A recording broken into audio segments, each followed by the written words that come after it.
Oh, I think they're. Are they drunk now? So maybe there is a drunk moment in this game after all.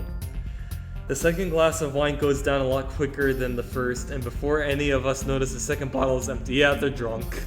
While Akira is helping us finish them off, Hanako looks to be almost equaling her in the amount she's had. Look at Hanako. Oh my god, you can tell she's just not herself anymore. My head feels a little light, but I think I've managed to gauge my own tolerance surprisingly well. Hanako smiles lazily, toying with her doll's hair. I think it's a pretty safe bet that she hasn't moderated herself as well as I. I don't think it was Hanako's intention to get this drunk, but it seems that the alcohol hit her all at once. She has a very light frame, something which wouldn't help her handle her booze well either. Lily cradles her glass, running a finger around the rim. Her cheeks are rosy, but she's managed to avoid looking woefully drunk. Akira is, as I somewhat expected, largely unaffected. Her smile might be a little wider than before though, maybe. Look, she hiccuped. Hanako suddenly hiccups and accidentally knocks over the doll. I think I should maybe go to bed. Thank you, Hasayo. Thanks, Lily and Akira. She slurs Akira's name pretty hard, barely avoiding breaking out into a giggle midway through. She's completely plastered, and I can't decide whether I should feel a little bad or not for being amused at the state she's in. It really is bizarre to see her acting so carefree. A shame that it's only with the help of alcohol. Here, let me give you a hand. Akira begins to get up to help Hanako out, but she's stopped when Lily gives the sharp cough. Hisayo, would you please? Akira looks a little surprised, and I have to admit that I am as well. I don't mind the request at all, let alone when it's said with such a smile. It just comes rather unexpectedly. Sure, no problem. Oh my god, look, what is Hanako doing? I pick up the chess set and help Hanako stand up. I do feel, I'm helping her stand up. Okay, I do feel somewhat responsible for her, considering that other than Akira, I'm probably the most sober person in the room. She nurses the doll in one hand and offers me the other. I mean, I hope Akira is kind of sober enough, considering that, did she say that she drove here? I mean, I'm pretty sure she's sober enough, but you know, it'd be really bad if she's not sober, but I don't know. Maybe she took a train here or walked. Like, it's Japan after all, but she said took a drive, so that's why. In the room, she nurses the doll in one hand and offers me the other. Oh shit! I forgot. We're alone together. I really hope this doesn't go too sexual and it just ends right here. I'm fucking curious, man. I'm gonna keep on going. I don't think it's gonna end as I expect it to end, but I mean, I don't know. We stumble out of the door into the hallway and into Hanako's room. Hanako bumping into me a number of times on the way. And inside the room, I flick on the light as Hanako turns her attention towards a shelf on her dresser. An elegant doll is sitting on it, staring into the bare room. There you go, you'll be safe in here. Aww. Hanako gingerly places the doll next to the other one and straightens its dress.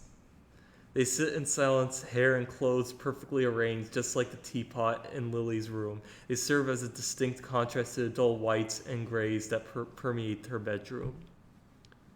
Satisfied that her dolls, her only two real possessions, are safe, Hanako takes a step back and stands up, staggering severely. I step forward to catch her if need be, but she regains her balance without my help. For a while, both of us stand in silence as Hanako looks downwards toward the cupboard. After a minute or two, she begins to sway a little from side to side. It's very off-putting.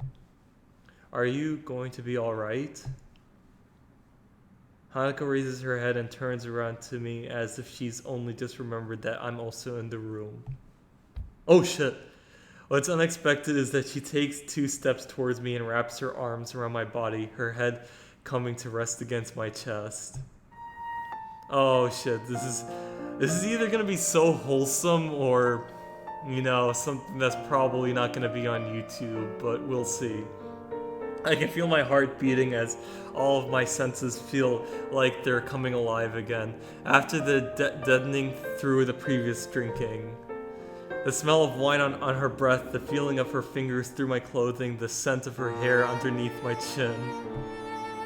My hands remain out in front of me, not daring to touch her. The temptation is there to hug her, to embrace her, to tell her everything will be fine, but this feels wrong, really, really wrong. Hanako? But I want to stay with you and Lily. Oh my god. I'm just adjusting my phone, I'm sorry. Just checking the time. Hanako's slurring reminds me a bit of Misha. She probably wouldn't be pleased to hear that. You know I can't. You're a girl and I'm a guy after all, and Lily needs to sleep.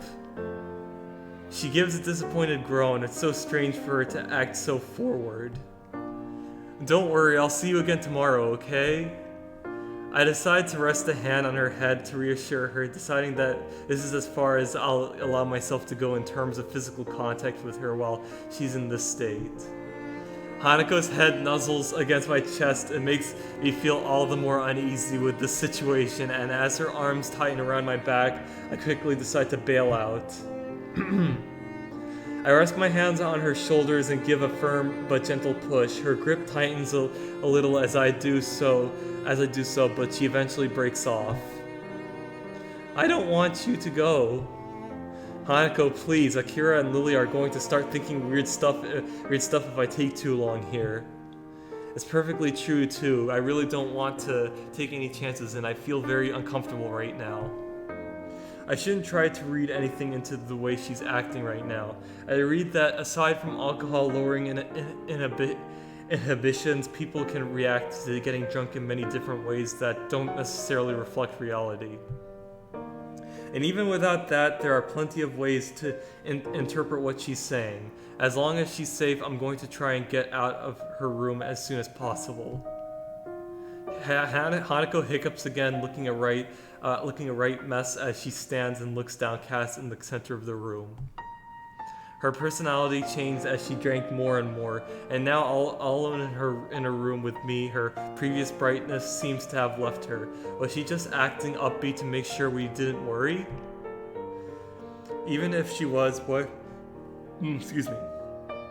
could I possibly do for her, since I do exactly the same thing in regards to my own condition? Distancing myself from my thoughts, I eventually managed to corral Hanako towards her bed, though her attempts to tame the wild sheeps on it end up accomplishing little. Sorry about tonight, Hanako. I know you probably won't remember any of this, but happy birthday. I'm sorry I couldn't do more for you. She looks up at me for a moment. I have no idea if what I said actually got through to her, but any chance to ask is lost as her eyes peacefully close. I sigh in relief before quietly backing away from her and leaving the room, flicking the light switch off as I go. I hesitate a little before opening the door to Lily's room again, quickly rehearsing what I should say if I get questioned about Hanako. After a few seconds, I still can't come up with anything.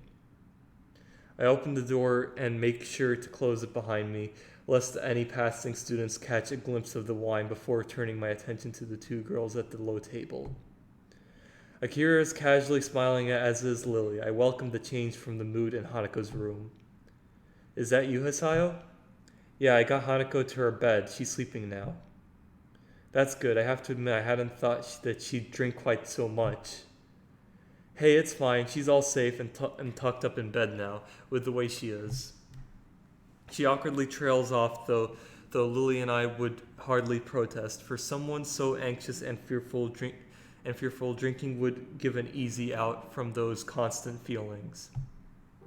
I wish I could do more for her. I feel useless. Looking at Lily, I think back to what I asked myself in town. My relationship with her is that of a friend and has only ever felt that way, but now I think I know why. Lily's been there for both Hanako and me since I first met her, but she's like that for everyone, trying to do her best to make them feel better. With that in mind, then, what's the bond between me and Hanako? After rescuing our relationship following the panic attack I inadvertently triggered during class, I feel like we're back to being friends, but she's on my mind more and more. I can't say I view any other girl in quite the same way, but maybe it's just a normal reaction to someone acting like this. Say, Akira. She yawns before looking at me. It is getting pretty late. You know about what happened with Hanako, don't you? Yeah, Lily told me. I negotiated pretty hard for a break so I could come down and help make her birthday a bit brighter. We get along pretty well. It's surprising to hear that from someone as extroverted as her, but if Hanako came to know her through Lily, maybe she had time to get used to Akira. And on that note, I better get going. I'm already going to be a bit late as it is. But it's already so late. Sorry, we got a bunch of work dropped on us, so overtime it is. She levers herself up with a grunt and heads past me towards the door. Just before she leaves, she turns back towards us. You haven't forgotten about the time for the flight and all the rest. Don't worry, I have everything ready. It's just a matter of packing when it gets closer to the time to leave. Atta girl. I'll see you guys later then. And with that, she disappears through the door with her hand held high in farewell. Your sister is something, alright. I probably should have thought that comment through before saying it. Regardless, Lily seems quite amused at my appraisal. You okay after all that drinking? Not wasted and just hiding it well? I assure you, I am quite alright. I can moderate myself. You seem quite self-possessed as well, if I do say so myself. I mean, she looks more sober than she was in the last arc, that's for sure. Yeah, well, I guess your moderation applies to me as well. With a little hesitation, I take a seat at the table in front of Lily. I want to address this directly, if for no other reason than to settle my own thoughts. I've been meaning to ask this, but it took me a while to make up my mind. Do you have any idea about what triggered that panic attack? I gathered it was something to do with her birthday, but I don't know anything more. Even Akira was being really careful around her, so I assume she knows as well. Lily's smile drops, the gaiety of the birthday party now well and truly over. To be honest, I'm not sure of all of the details myself.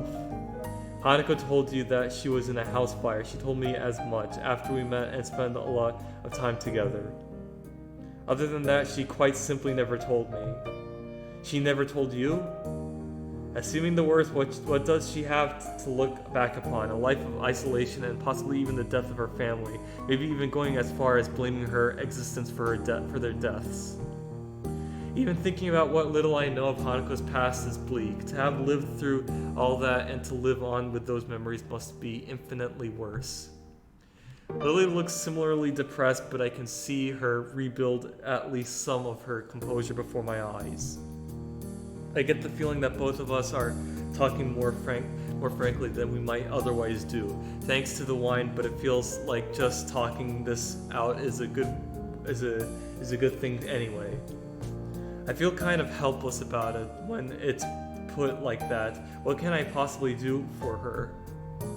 I'm not wholly sure I should tell you this, but Hanako told me that you visited her the day after we both went to check on her. I must admit that I did not predict she would take such a step so quickly after what happened, nor did I expect you to. I think it was a nice gesture on your part. It wasn't much, really. It was just at times like this, I sometimes think it would be better if we never had to leave Yamaku, or at least this town. Things are so much easier without others around. I didn't expect Lily to look quite so troubled at what I say, and for a while she looks lost in thought. She moves to speak, but stops herself as soon as she does and rethinks. It's a bit off-putting. I think. Tell me, do you have anything planned for Friday evening? Friday evening? No. Isn't your flight to Scotland the next day? I don't think it would be a good idea to tire yourself out before you even get there. I'll be alright, you needn't worry about me. I do this tomorrow evening, but I imagine Hanako will be feeling rather off for a while.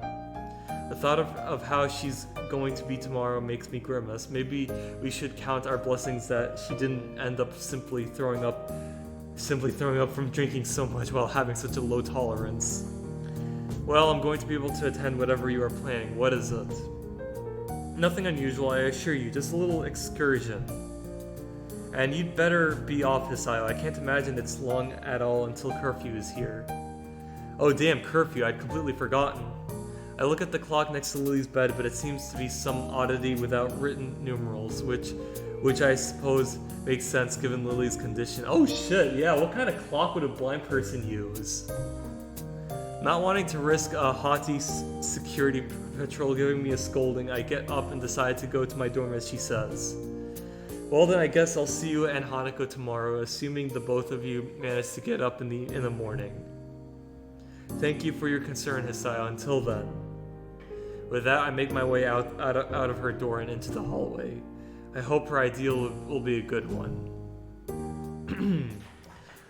Alrighty, so I will end it off here. A lot of stuff has gone down, and actually the same kind of stuff that happened in the Lily arc also happened in the Hanako arc, except I kind of really liked the. I'm just saying it as of now. I know it may sound biased, but I kind of like how the Lily arc went, because not only you get to spend time in the girl's room, but you also get to look at like Lily sleeping, and then she gives you a kiss on the cheek and stuff. I mean, of course, in this one, Hanako gives you a hug and stuff, but she's like all drunk and everything. But I don't know. And like I said, I mean, this one did go a little saucy when it was just me and Hanako. Hisayo and Hanako, I mean, but it wasn't. I mean, I don't know. I mean, actually, it was kind of saucy, but I guess you could say those two are on par. But the fact that I spend the night in the same room and also you get to see Lily sleeping, I mean, I don't know. It was just really, really nice. So yeah, but it's kind of interesting that I thought it was going to be completely different, but it's just the exact same thing as the Lily arc, but with slight differences. But yeah, I just want to put that out there. So yeah, I'm going to save right here. It's been a while. I have to go home right now because it's a Friday, so... But it's been really fun. I'm very much enjoying it. Alright, so... Progress successfully saved. Hold on. I just want to check. I'm sorry. One piece of paper. Oh, I know what this one's going to be. It's probably that note from my former girlfriend, I would say. But I don't know, maybe. But anyway, now we go to main menu. So yeah, I was gonna say I was gonna mention what would happen, like, you know, what I'm looking forward to and stuff. I guess I'm just looking forward to what comes next and really looking into it. It looks really like this arc is so far a little depressing than I thought it would be, but that's what makes it interesting actually. I don't know if that one little excursion, as Lily puts it, is the same kind of thing, like where I go to the house in the one area and then I get to spend some time with the two of them, and then maybe I get to have, I don't know, maybe some sexual stuff happening with Hanako, but I don't know. I'm just curious. I'm just predicting of what happens and stuff, but I don't know. We'll see. So yeah, anyway, thanks for watching, and I will see you all next time.